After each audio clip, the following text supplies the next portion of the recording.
igreja. Ele disse: o tempo de começar o juízo pela casa de Deus é chegado.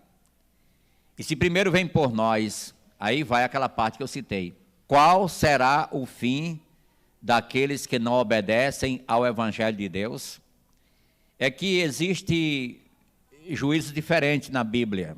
É uma série, nenhum é igual ao outro, é distinto um do outro. E há julgamento específico para a classe de pessoas, há para crentes e há para descrentes. E aqui já, em suma, é mostrado isso, que um tipo de julgamento que acontece hoje para os cristãos. Então, você que entenda o que você está compreendendo como parte do julgamento de Deus, no sentido de tratar com o seu povo, nesse sentido, de tratar, de disciplinar, de corrigir e de trazer ajustes, nesse sentido. A gente tem que olhar isso com muito cuidado, com muito carinho, porque uma igreja não garante a sua sobrevivência à parte de Jesus, não é verdade? E o apego à sua palavra nos ensina muito esse relacionamento contínuo com Deus, a comunhão permanente, e assim a gente pode ver resultados bons no presente e também assegurar, vamos dizer assim, recompensas maravilhosas no futuro. Mas eu fico assim pensando nesse contexto de igreja, durante a história, dentro da história, porque sabemos que Deus tinha 7 igrejas lá na Ásia,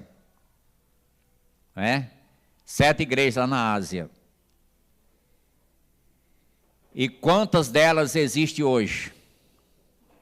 Nenhuma. Nenhuma. Desapareceram.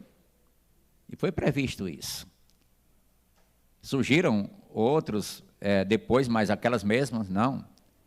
E, é claro, até porque a geração passou, né? Mas o lugar é a Turquia, hoje a Turquia. Você sabe ver as notícias sobre a Turquia, como é, né? O que está acontecendo. Então, se isso não levar a gente a pensar com mais seriedade nosso compromisso diante da palavra de Deus, é lamentável, né? Se isso não levar a gente a pensar com seriedade. Bem, mas nós estamos num contexto de arrependimento, melhor, de julgamento sem arrependimento. Não é o caso da igreja, mas quando acontece que a igreja também não se arrepende, Deus tira do seu lugar o candeeiro. Aconteceu lá, não foi? Isso é o julgamento temporário. Mas tem aquele julgamento que é para os incrédulos, que vai mais na frente. E você vai comigo, por favor, para o livro de Êxodo, onde foi lido, né? Foi lido em Êxodo. E no livro de Êxodo você encontra aí as 10 pragas. E o nosso propósito é trazer uma reflexão e tê-la em moldes práticos de aplicação na nossa vida como igreja e como indivíduos. Porque a igreja é uma coletividade, sim, mas que a prestação de contas, ela se dá a nível individual, pessoal, com cada um. Tem aquela prestação de contas coletiva e tem a individual, da qual ninguém foge, né? Ninguém foge. Então, nós temos aqui, a partir do capítulo 7, Deus desfechando aí as 10 pragas sobre o Egito. Um país significativo, um país que era imponente, tem profecias sobre o Egito para o futuro, tem, contudo, humilde e submisso. Mas esse aqui era um período áureo para o Egito. Ao falar no Egito, você vê logo que tem lá uma das 7 maravilhas do mundo, né? São as pirâmides. Mas acontece para nós o que nos impressiona é os acontecimentos da história bíblica lá, do povo de Deus, que ficou em escravidão naquela terra por 400 anos. Aí você diz, mas o período de tempo que ficou lá foram 430. Mas não foi todo o tempo em escravidão, né? O Egito teve seu momento, os hebreus teve seu momento áureo, quando Deus, usando a instrumentalidade humana de José, então proveu para a nação hebraica inteira um salvamento da fome mundial, um salvamento e suprimento especial com alimentação, e que segurou não só essa nação, mas muitas outras no mundo daquela época. E isso levou mais a enriquecer o Egito, e isso aumentou mais até a influência de José, e Faraó, sim, estava muito regozijado com isso. Mas José morre, e o tempo vai passando, a história vai acontecendo, e José foi esquecido. José foi esquecido. Entra o Faraó, que agora começa a subjugar o povo de Deus e ameaçar, castigar, punir e procurar minimizar esse povo, para não... Eles viam que era um povo de uma certa relevância, e ele tinha medo que surgissem guerras das potências vizinhas e os hebreus se unissem a eles e estaria o Egito em apuro. Então a estratégia foi minimizar o número de homens, isso através de matar as crianças, né? De matar as crianças. E Faraó foi um homem mau nessa área, porque ele matou muitos inocentes, como Herodes também, posteriormente, lá com os judeus, e como tem acontecido, a gente pode ver isso tristemente. Mas Deus teve misericórdia e poupou o seu povo. A estratégia maléfica de destruir não prevaleceu, e Deus colocou a sua mão, o povo prosperou, o povo aumentou, e um dia veio a sair esse povo lá do Egito. Chega aqui, o momento da história, muita coisa acontece até aqui, mas chega agora, quando sai 600 mil soldados, homens de guerra. Então, 600 mil soldados, então conta aí as suas esposas, né? Já dobra, aí conta aí os filhos, aí conta aí os pais. Então, a estimativa é que quando Israel estava peregrinando no Egito, tinha mais de 3 milhões de pessoas. Então, significa 3 Natal. Imagine, irmão Neto, para dar comida a esse povo todinho. E a água. As mulheres têm muito que conversar em Santa Cruz, quando se encontram com a outra, é o problema da água, né? Chegou água lá, mulher? Chegou lá. Chegou água lá, né? A água é importante, né? A água é importante. E é com ela que se faz nossa sobrevivência e também toda a higiene, né? E assim por diante. Estávamos hoje pela manhã vendo sobre isso aqui na lição da EBD. Mas Deus finda tirando esse povo de lá. Mas para que esse povo saísse, precisou Deus se revelar de uma forma especial para com Faraó. Porque ele manda Moisés falar com Faraó para o povo sair, ser liberado para uma festa a ele, caminho de 3 dias. E o povo iria, a proposta dessa saída, através de Moisés e de Arão. Arão estava embaraçado, não queria, mas Deus disse, não, você vá. Agora leve seu irmão, que ele fala bem, leve ele com você, e vai dar certo. Então, Moisés vai falar com Faraó, para deixar o povo sair, e Faraó, então, simplesmente tem o seu coração endurecido, né? simplesmente tem o seu coração endurecido e não permite a saída do povo. Já tinha visto algumas manifestações, mas é preciso que isso aconteça mais sério. Eu não vou entrar logo diretamente aqui, mas eu quero dizer uma coisa. Deus endureceu o coração de Faraó, não foi? Está lá escrito. A gente leu no texto de capítulo 7, de 1 a 7. Deus endureceu o coração de Faraó. Eu quero ir trazendo assim porque quero preparar você para entender algumas coisas. Primeiro é que quando Deus tem um projeto, Ele se propõe a fazer uma coisa, Ele usa a instrumentalidade humana. Então, Ele queria tirar o povo da escravidão, então usou um personagem, no caso aqui foi dois, Moisés e Arão. Vá lá, vocês vão trabalhar nisso para mim. E eles lutaram muito com essas idas, visitas a Faraó, e Faraó negando, endurecendo. Já pensou um homem daquela relevância, né? Atendendo dois crentes. Eles tinham que ter muita coragem para falar com o Faraó. Tinha que ter muita coragem. O Faraó era o rei, era o dono, segundo ele, era quem mandava em tudo, né? Mas Deus é quem estava mandando Moisés ir. Tinha alguém acima.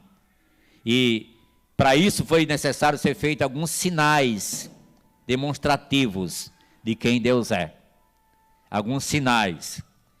E como o Faraó não quer deixar o povo ir, quem é esse Senhor para que eu deixe Israel ir? Quem é esse Senhor? Já que você não me conhece, Faraó, eu simplesmente me farei conhecer, muito prazer, com 10 pragas, né? Com 10 pragas, e você me conhecerá.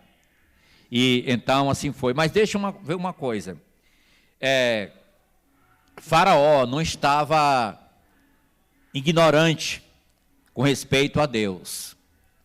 Sei que o Egito era um lugar de N deuses, né? Tantos deuses, cada uma praga dessa era relacionada a um deus do Egito, né?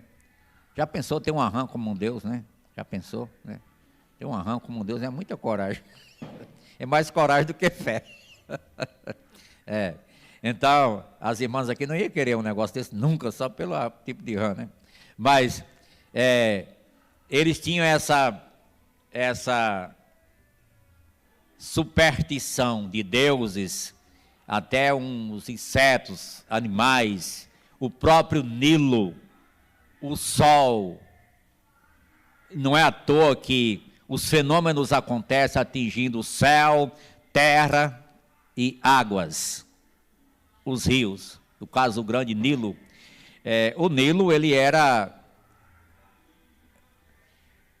exatamente, passava no meio do Egito, né? Passava no Egito. E a fonte de vida do Egito, sim, era o Nilo, de sobrevivência. Então, na antiguidade, para as cidades serem importantes, geralmente tinha que ter água e um rio. Você lembra Babilônia? Que passava um rio por dentro de Babilônia, né? Qual era mesmo o rio? Não era o Trairi, não. Era o Tigre, né? Rio Tigre. Então, cortando Babilônia. E agora tem o rio Nilo, um dos grandes rios do mundo também. Babilônia. E Egito, Nilo. E Deus prometeu a Abraão uma terra, e essa terra tinha uma capital, Sião, nome antigo para Jerusalém. E então, Jerusalém.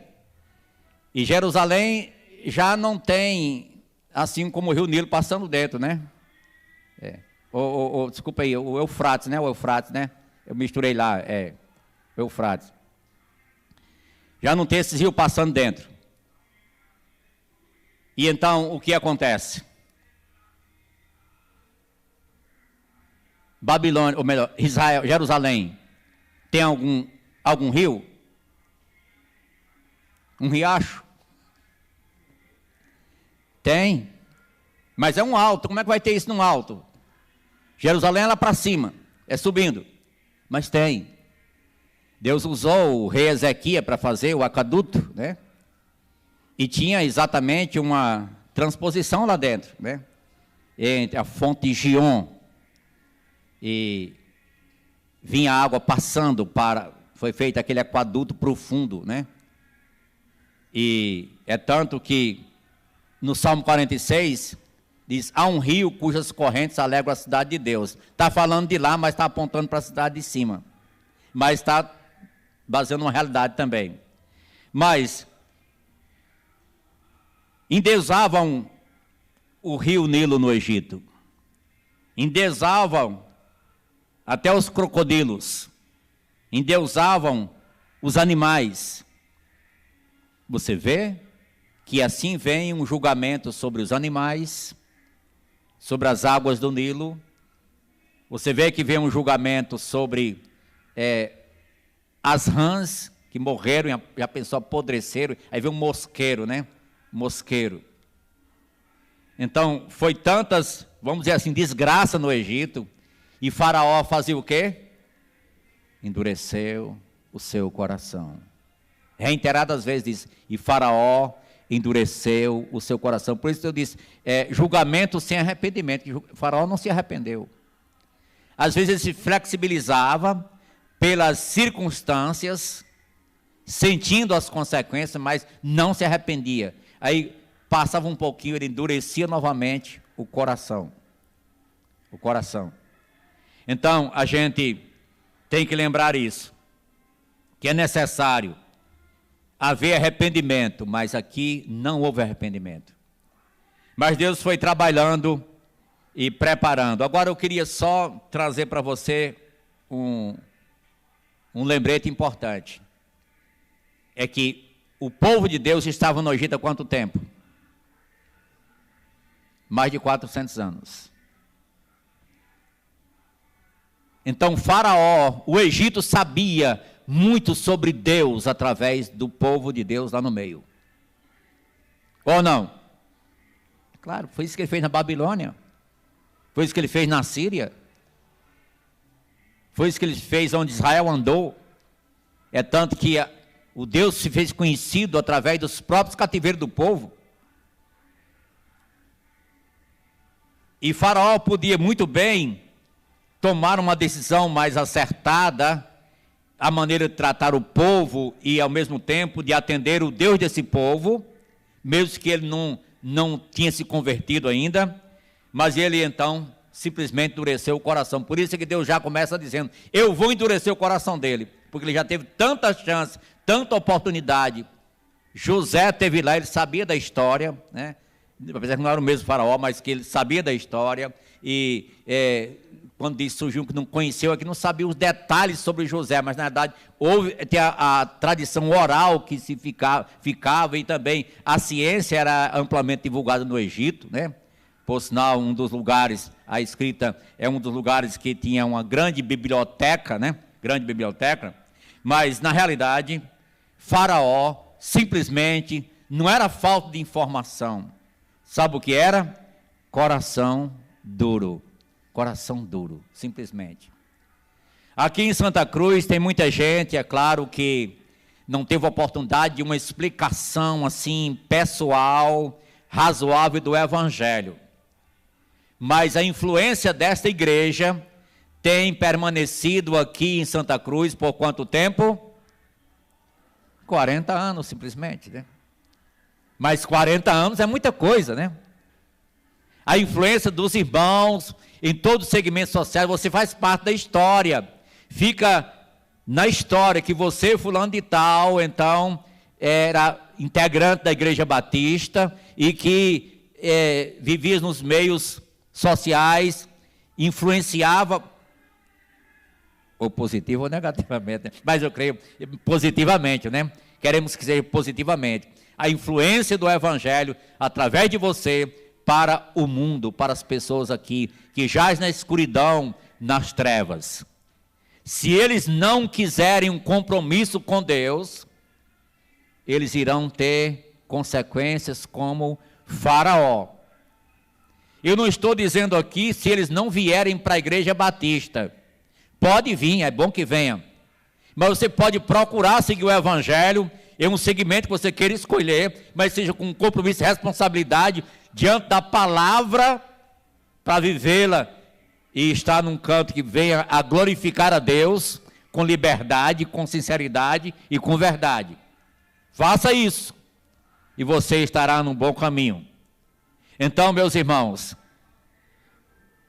Faraó, apesar da longa história dos judeus na sua terra, a partir de José, a partir de Jacó, a partir dos demais patriarcas, mas ele não deu ouvidos a Deus, porque ele queria ser o Deus do Egito.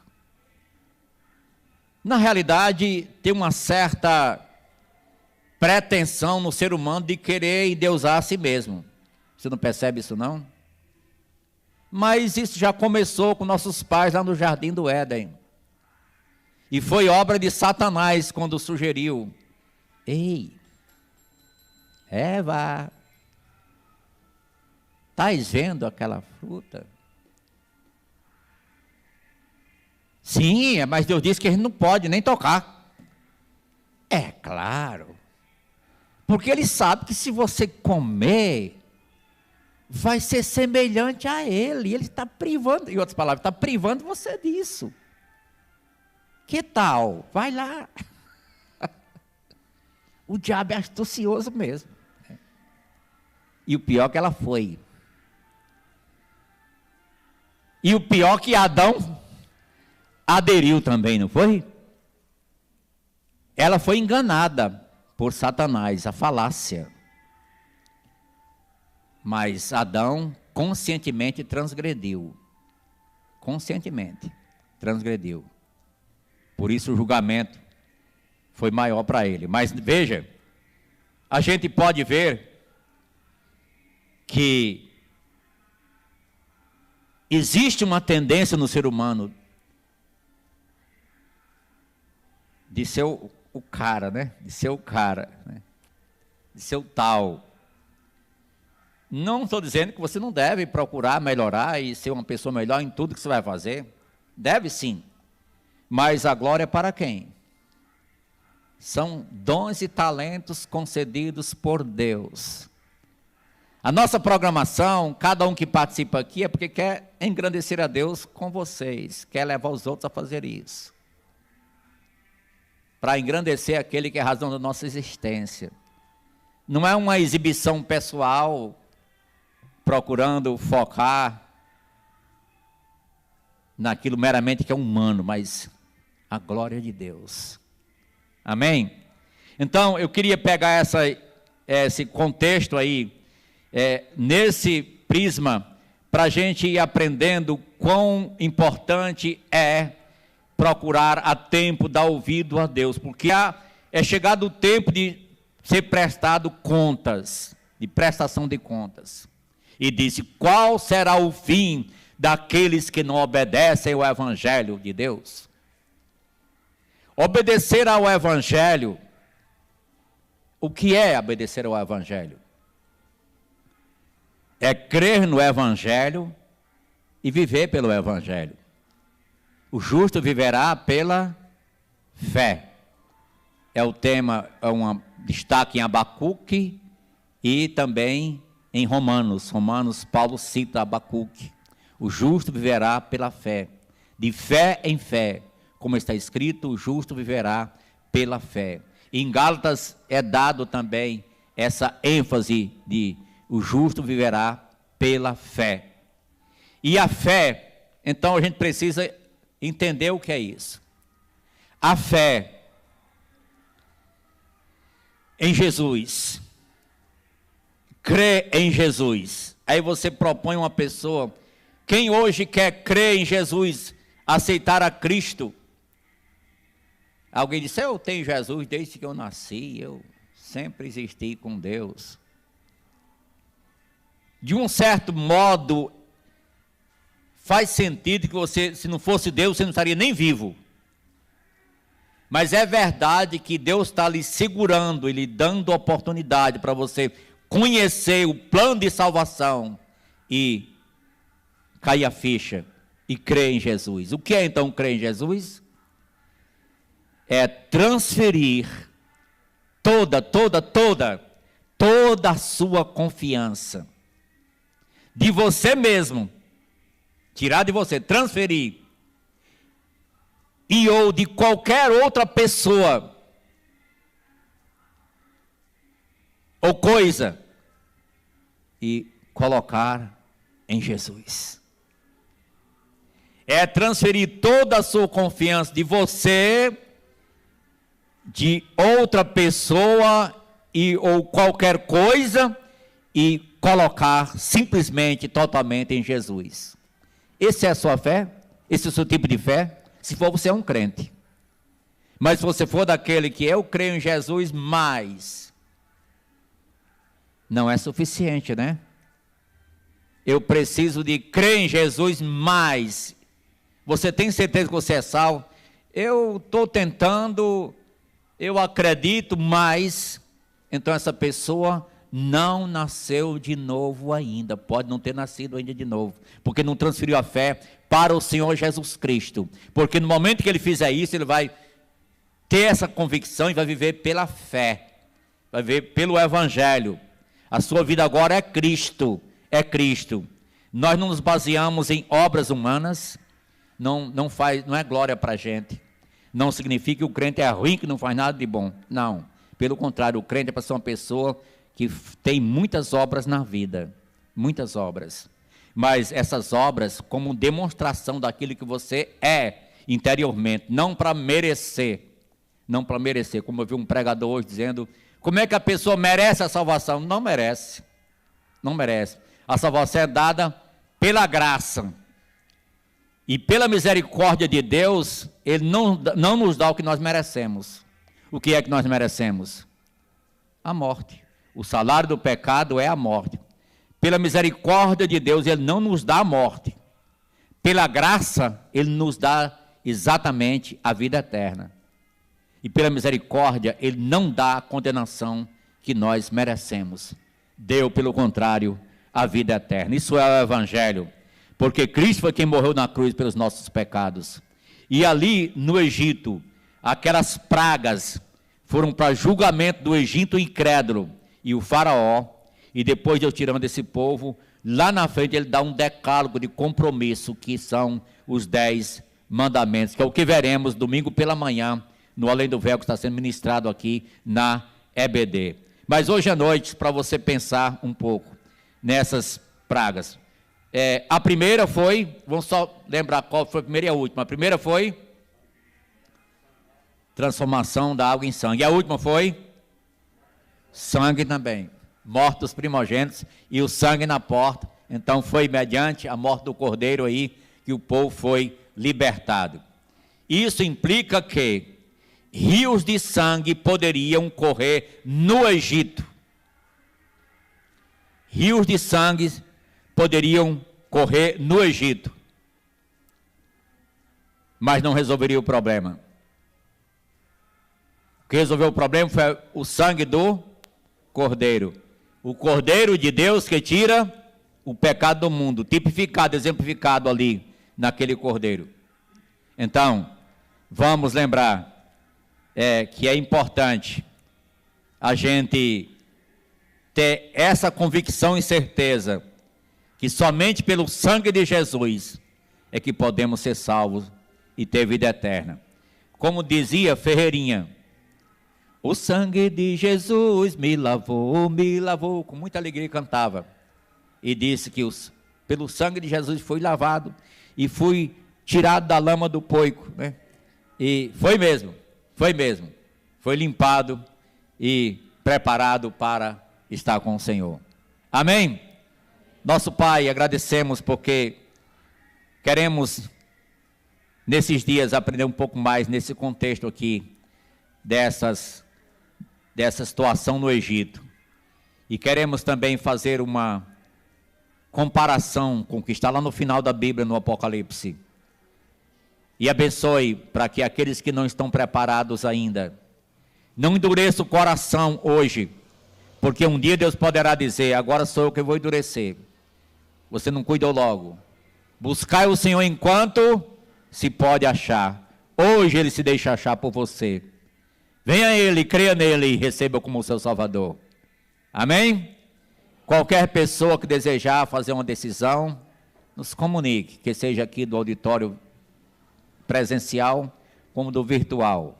Você sabe nosso endereço eletrônico. Deus abençoe, em nome de Jesus. Amém? Vamos ficar em pé para a oração final. E coristas, apóstolo, lembrando que terça-feira já foi dito aqui, mas quarta-feira, só um lembrete importante sobre quarta-feira.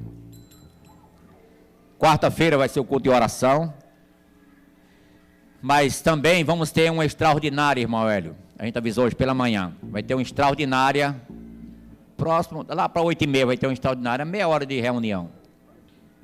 Tratando o assunto de membro. Assunto de membro. Aí terça-feira a gente se encontra com os diáconos.